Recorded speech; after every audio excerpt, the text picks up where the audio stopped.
दोस्तों नमस्कार, स्वागत है आप सभी का एजुकेशन मंत्रा में। दोस्तों यूपी में प्राथमिक शिक्षक भर्ती, बेसिक शिक्षा मंत्री जी का स्टेटमेंट, माध्यमिक विद्यालयों में शारीरिक शिक्षा की नई भर्ती, DSSB PRT 2023 वैकेंसी इत्यादि पर हम इन डिटेल चर्चा करेंगे। लेकिन इसके पहले एक छोटी सी इन्फॉर्मेशन जो DSSB PRT 2023 की प्रिपरेशन कर रहे हैं। दोस्तों आज हम बात करेंगे DSSB PRT की बेस्ट बुक के बारे में जो चक्षु पब्लिकेशन की है। अगर इस पुस्तक की खास बात करें तो इसमें 4500 से अधिक बहुविकल्पीय प्रश्न व्याख्या सहित दिए गए हैं। 25 सॉल्व्ड पेपर्स दिए गए हैं जिनकी प्रॉपर एक्सप्लेनेशन आपको प्रोवाइड की गई है।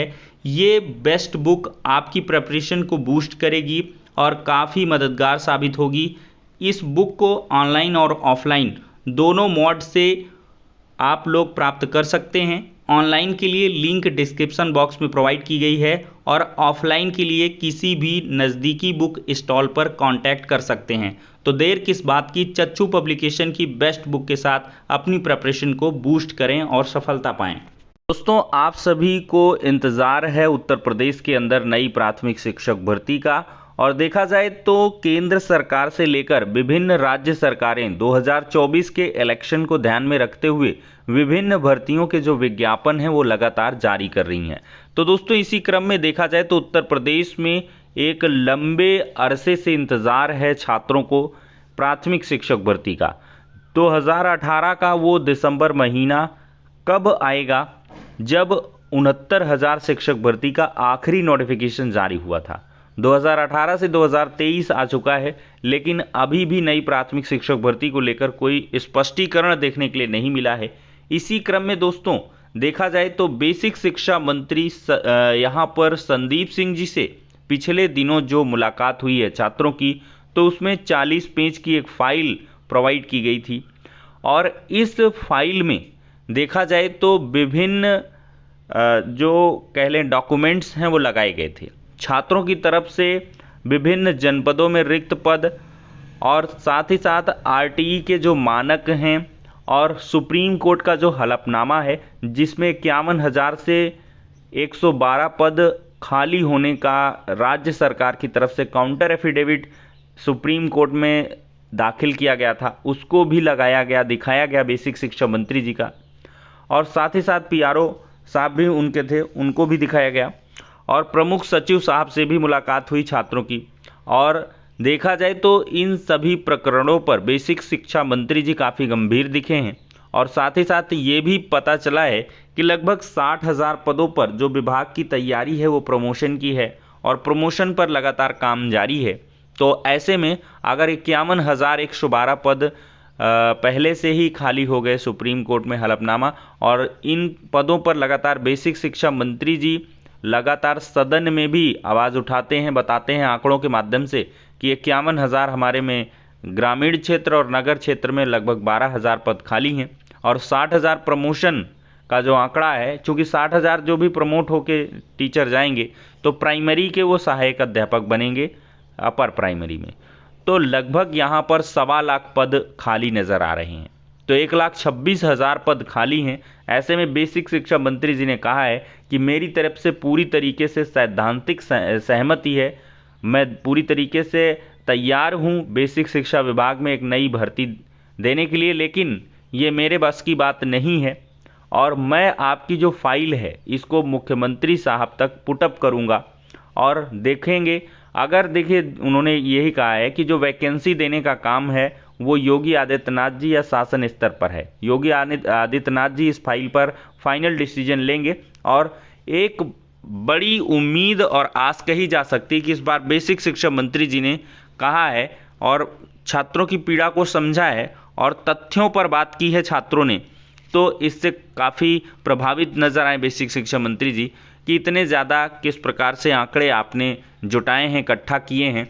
तो ये तो भाई सही बात है कि अगर इतने ज़्यादा पद खाली हैं, हलफनामा भी दे रखा है, विभिन्न जनपदों के पद खाली हैं और 10% से ज़्यादा पद आप RTE 2009 के अकॉर्डिंगली खाली भी नहीं रख सकते हैं, तो और साथ ही साथ हाईकोर्ट में पिटीशन वगैरह के डॉक्यूमेंट्स लगाएंगे।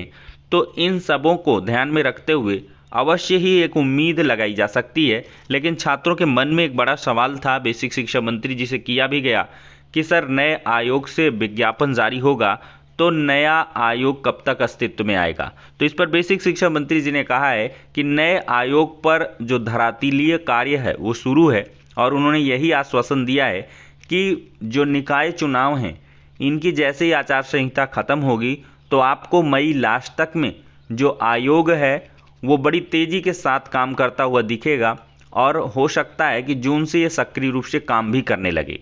तो मई का महीना काफ़ी इम्पोर्टेंट रोल प्ले करने वाला है, और जून जुलाई से मैंने आपको जैसे पहले ही बता रखा है कि जून जुलाई से इस पर काम शुरू हो जाएगा।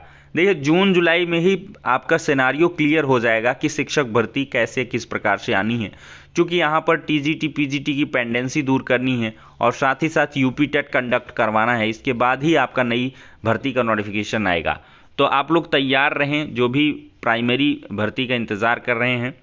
धीरे धीरे काम आगे बढ़ रहा है, और मध्य प्रदेश और बिहार जैसे स्टेट में बढ़ चढ़कर सबसे ज़्यादा बिहार ही है जो शिक्षक भर्तियां कर रहा, शिक्षक बहाली सबसे ज़्यादा करेगा।